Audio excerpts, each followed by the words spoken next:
അപ്പൊ അങ്ങനെയാണ് ഈ വോക്കവൽ എന്ന് പറയുന്ന സംഭവത്തിൽ വരുന്നത്. അപ്പൊ ഈ പവർ കട്ടിന്റെ സമയമാണ് എന്റെ പ്രാക്ടീസ് സമയം പണ്ട്. അപ്പൊ ലോഡ് ഷെഡിങ് വരുന്ന ഒരു അരമണിക്കൂർ 1 മണിക്കൂറോ പാടുമ്പോ വിചാരിക്കും കൂടെ വയലിനും ഇപ്പൊ വരിസകളൊക്കെ പാടുമ്പോൾ ഒരുമിച്ച് ചെയ്യുമായിരുന്നു. അപ്പൊ അങ്ങനെ ചെയ്തത്.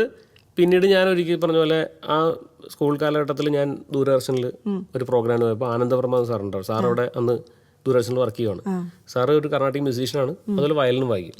അപ്പം ഞാൻ അവിടെ അന്ന് ചെന്നപ്പോൾ ഇതുപോലെ യാദൃശ്ചികമായിട്ട് ഇങ്ങനെ ഒരു സാധനം വായിച്ചപ്പോൾ സാറാണ് ഈ ഒരു ഐഡിയ എൻ്റെ അടുത്ത് എന്ന് പറഞ്ഞു.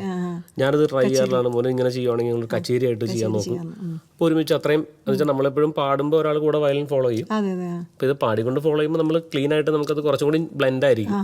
അപ്പോൾ അതിന് വോക്കാ വയൽ എന്നുള്ള രീതിയിൽ ഒരു പ്രോഗ്രാമായിട്ട് അവതരിപ്പിക്കാൻ. അങ്ങനെ ഞാനത് പിന്നീട് കച്ചേരികളായിട്ട് ഇഷ്ടംപോലെ ചെയ്തിട്ടുണ്ട്. ഇപ്പോഴും ഞാൻ എൻ്റെ ഈ ഗാനമേള പെർഫോമൻസ് ആണെങ്കിലും മിക്കവാറും എൻ്റെ തുടങ്ങുന്ന ഒരു സ്റ്റാർട്ടിങ് സോങ് അത് ചിലപ്പോൾ ഒരു പക്ഷേ ദേവസമാധാനം അങ്ങനെ സോങ് ആണെങ്കിൽ അതിന് വയലിൻ പോർഷൻസ് ഫുള്ള് ഞാൻ വായിച്ചിട്ടാണ് പാടാറ്. അതുപോലെ ശ്രീവിനായകം എന്ന് പറഞ്ഞൊരു ഭരതത്തിൽ ആ ഒരു സോങ് പാടാറുണ്ട്.